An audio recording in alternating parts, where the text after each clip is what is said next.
on welcome to my channel. आज आम discussion करवा 6th सेमिस्टर कोर 13 रो आंटोनियो ग्रामसी आम देखुचे यूनिट 3 एटा आंटोनियो ग्रामसी पार्ट 3 वीडियो एटा long question देखुथिले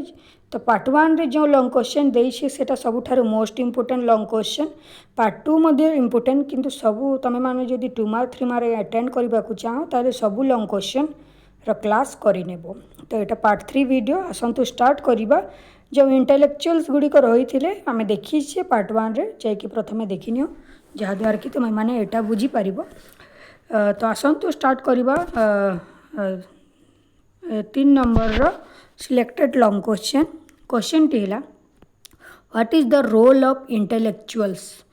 according to Gramsci who are the rural and urban intellectuals according to Gramsci तो देखिए इंटेलेक्चुअल्स कहले तुम मैंने जानी थी जेहेतु क्लास टी अटेंड करिछ तो देखिबा जो इंटेलेक्चुअल्स गुड़िक रही सेटा रूरल रे एवं अर्बन रे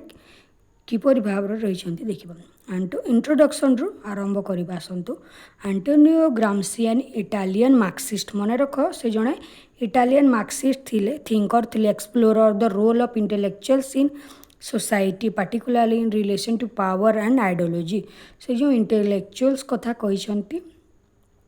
ये पार्टिकुलरली जो इंटेलेक्चुअल्स गुड़िक रही रोल सोसाइटी रे इम्पोर्टेंट रही तो according to Gramsci intellectuals are not just scholars और academics but anyone involved in shaping ideas culture and social consciousness तो कहते जे ए जो इंटेलेक्चुअल्स होती से माने जो माने कि सोसाइटी रे आइडियाज को शेप करी थांती कल्चर को ठीक करी थांती कल्चर को शेप दे थांती सोशली लोक माननकु कॉन्शियसनेस करी थांती कॉन्शियस करी थांती विवेक दे थांती तांको बुद्धि दे थांती तांको इंटेलिजेंट करे थांती तो इंटेलेक्चुअल्स माने ही करी थांती तो ये इंटेलेक्चुअल्स माने केवल स्कॉलर्स कि एकेडमिक नुहंती से माने होचंती जे कि शेप दे थाए आइडियाज कल्चर सोशल कॉन्शियसनेस को Antonio Gramsci argued that every social group creates its own intellectual जो सब सोशल ग्रुप्स माने थांती लीडर माने जो माने रही थांती ताकू ही एतारे इंटेलेक्चुअल्स बोली कहा जाए टू मेंटेन कौन करते expand its influence The concept of intellectuals play an important role in the Gramscian scheme of thought. The intellectuals therefore have a role to play in the all level of society in spheres of cultural and economic basis and both in civil society এবং political society रे এই जो रही intellectuals मानकर role important रही Thus intellectual functions are not simply economic but also social and political तो देखिबा एटा एठारु देखिबा man the maker and the man the thinker Etah 2 mark पई कि 3 मार्क पई इंपोर्टेंट पड़ी थाए देखो सब क्लास गुडी को अटेंड करिले ही तमे माने बुझी पारिबो man the maker and the man the thinker कोन देखिबा Gramsci believes that intellectuals could play an important role in the revolutionary transformation of society जो सोसाइटी रे जेते सब रिवोल्यूशन होई थाए से इंटेलेक्चुअल्स मानकर इंपोर्टेंट रोल रही बोली एठारे ग्रामसी कहते से आर्ग्यू करिसेंती जे intellectuals provides a philosophy as well as advice for the masses so that they do not question the ruling position of bourgeoisie Gramsci outline 2 types of intellectuals कहते जे जो इंटेलेक्चुअल्स माने जो रही से माने कौन करथांती जो सोसाइटी रे लोक माने थांती से लोक मानकु फुल फिलोसफी किंबा एडवाइस दे थांती इंटेलेक्चुअल्स माने जहाँद्वारा कि से लोक माने जो रूलिंग क्लास आसीबो किंबा जो बोर्जियोसी रही ताकू आउ से माने क्वेश्चन करिवे नाही कहीं कि से ए पोजीशन रे आसिला तांकू ए माने ही विवेक किंबा एडवाइस दे थांती क्यों माने ए इंटेलेक्चुअल्स माने ग्रामसी 2 प्रकार रो इंटेलेक्चुअल्स कथा कहिसंती देखिबा प्रथमे देखिबा ट्रेडिशनल इंटेलेक्चुअल्स गोटे प्रकार रही 4 प्रकार देखिबा 2 प्रकार कहा जाइछि किंतु 4 प्रकार रही प्रथमे देखिबा ट्रेडिशनल इंटेलेक्चुअल्स गुड़िक किए ट्रेडिशनल कहले जे कि निजर संस्कृति सहित जड़ित थी those who are associated with the masses work for the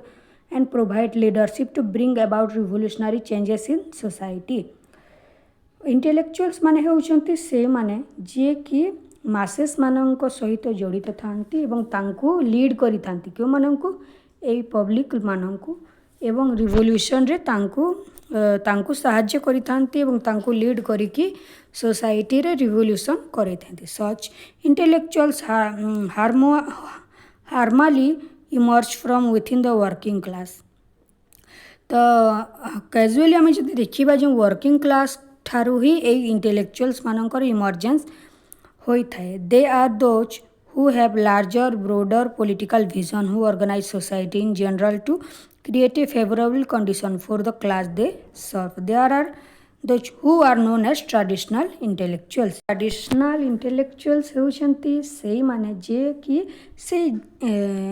traditional intellectuals होची सी जो इंटेलेक्चुअल्स वर्किंग क्लास ठारू तार इमर्जेंस होता है जार